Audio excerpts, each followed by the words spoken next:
Assalamualaikum warahmatullahi wabarakatuh. Perkenalkan, nama saya Fitrotin Nada Aimatin F. Pada video kali ini, saya akan membahas mengenai fotorespirasi. Apa sih itu fotorespirasi? Jadi, fotorespirasi merupakan suatu jalur metabolik yang mengkonsumsi oksigen dan membebaskan karbon dioksida, namun tidak menghasilkan ATP dan menurunkan keluaran fotosintesis.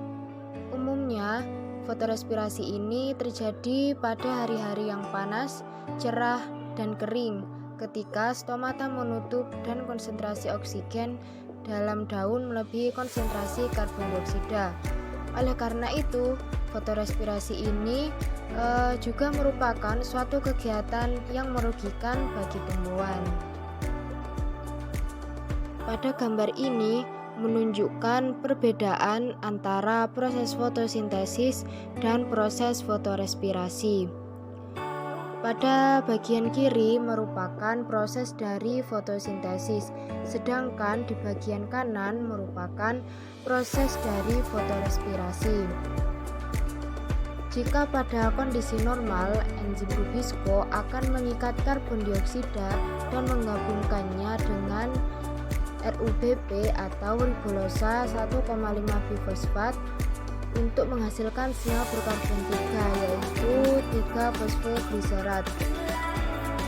Dan pada proses fotosintesis ini akan menghasilkan gula dan hasil sampingan yaitu oksigen.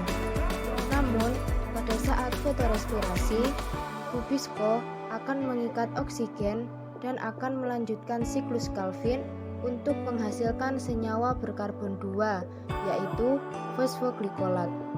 2-fosfoglykolat akan dipecah oleh organel peroksisom dan mitokondria untuk menghasilkan senyawa, yaitu karbon dioksida. Seperti yang sudah dijelaskan sebelumnya, bahwa fotorespirasi menghasilkan karbon dioksida. Namun pada proses fotorespirasi ini menggunakan energi dan tidak menghasilkan ATP, sehingga fotorespirasi merupakan proses yang kurang menguntungkan bagi tumbuhan. Selanjutnya yaitu fotorespirasi pada tumbuhan C3, C4, dan CAM. Yang pertama yaitu fotorespirasi pada tumbuhan C3. Tumbuhan C3 memiliki laju fotorespirasi yang tinggi. Hal ini disebabkan karena pada siang hari ketika cuaca sangat panas, tumbuhan C3 akan menutup stomata untuk mengurangi penguapan atau respirasi berlebih. Akibatnya, konsentrasi karbon dioksida dalam jaringan akan menurun dan konsentrasi oksigen hasil fotosintesis akan meningkat, sehingga memicu terjadinya fotorespirasi yang kurang menguntungkan bagi tumbuhan. Fotorespirasi akan mengikat oksigen untuk diolah menghasilkan karbon dioksida menggunakan ATP yang justru membuang-buang energi dan tidak menghasilkan ATP. Tumbuhan C3 lebih rentan mengalami fotorespirasi di siang hari daripada tumbuhan C4 dan CAM. Yang kedua yaitu fotorespirasi pada tumbuhan C4. Pada tumbuhan C4, enzim PEB karboksilase akan menangkap karbon dioksida yang terjadi di mesofil daun dan menggabungkannya dengan fosfoenol pirufat menjadi oksaloasetat yang merupakan molekul berkarbon 4. Molekul berkarbon 4 tersebut kemudian akan diubah menjadi malat dan menuju seludang pembuluh untuk melepaskan karbon dioksida. Nah, setelah dilepaskan, karbon dioksida tersebut akan melakukan siklus Calvin di seludang pembuluh dan menghasilkan karbohidrat. Perlu diingat, karena penangkapan karbon dioksida pada tumbuhan C4 terjadi di mesofil daun, sedangkan siklus Calvin terjadi di seludang pembuluh, maka akan menjadikan konsentrasi karbon dioksida selalu tinggi untuk mencegah atau mengurangi terjadinya fotorespirasi yang kurang menguntungkan. Oleh karena itu, rentan terjadinya fotorespirasi pada tumbuhan C4 lebih rendah daripada tumbuhan C3, karena pada tumbuhan C4 memiliki enzim pengikat karbon dioksida saja. Ketiga yaitu fotorespirasi tumbuhan CAM. Pada tumbuhan CAM, karbon dioksida akan ditangkap dan digabungkan dengan molekul lain menghasilkan asam organik. Stomata pada tumbuhan CAM akan tertutup di siang hari dan terbuka di malam hari. Pada malam hari, karbon dioksida ditangkap untuk membentuk asam organik dan disimpan hingga pagi. Nah, ketika pagi hari dan stomata mulai menutup, karbon dioksida akan dilepaskan dan menjalankan siklus Calvin menghasilkan karbohidrat, sehingga rentan terjadinya fotorespirasi pada tumbuhan CAM sangatlah rendah.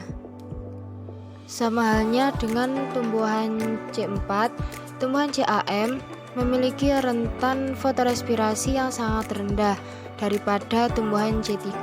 Jadi C4 dan CAM ini sama-sama memiliki rentan yang rendah terjadinya fotorespirasi. Berikut ini adalah perbedaan fotorespirasi pada tumbuhan C3, C4, dan CAM yang ditunjukkan pada tabel di bawah ini. Yang pertama yaitu tumbuhan C3. Fotorespirasi pada tumbuhan C3 sangat rentan terjadi karena fungsi enzim RUDP pada tumbuhan C3 adalah ganda, yakni untuk mengikat karbon dioksida pada proses fotosintesis dan oksigen untuk proses fotorespirasi. Kemudian pemanfaatan karbon dioksida hanya sebesar 50% karena adanya fotorespirasi. Yang kedua yaitu tumbuhan C4. Fotorespirasi pada tumbuhan C4 sangatlah rendah disebabkan karena memiliki enzim pengikat karbon dioksida yaitu PEP karboksilase, sehingga tidak terjadi kompetisi antara karbon dioksida dan oksigen karena PEP karboksilase hanya mengikat karbon dioksida saja. PEP akan langsung membawa karbon dioksida ke RUBP sehingga menekan terikatnya oksigen pada RUBP. Kemudian, rendahnya fotorespirasi menyebabkan tumbuhan C4 lebih produktif dibanding tumbuhan C3. Yang ketiga yaitu tumbuhan CAM. Fotorespirasi pada tumbuhan CAM sama seperti tumbuhan C4, yakni rentan terjadinya sangatlah rendah. Namun, tumbuhan CAM mengikat molekul karbon dioksida pada malam hari dan disimpan, kemudian pada pagi hari akan dilepaskan dan menjalankan siklus Calvin menghasilkan karbohidrat. Dari perbedaan fotorespirasi pada tumbuhan C3, C4, dan CAM dapat diketahui bahwa tumbuhan C3 merupakan tumbuhan yang memiliki rentan paling tinggi untuk terjadinya fotorespirasi. Sedangkan pada tumbuhan C4 dan CAM memiliki rentan yang sangat rendah untuk terjadinya fotorespirasi. Sekian dari saya, kurang lebihnya saya mohon maaf. Wassalamualaikum warahmatullahi wabarakatuh.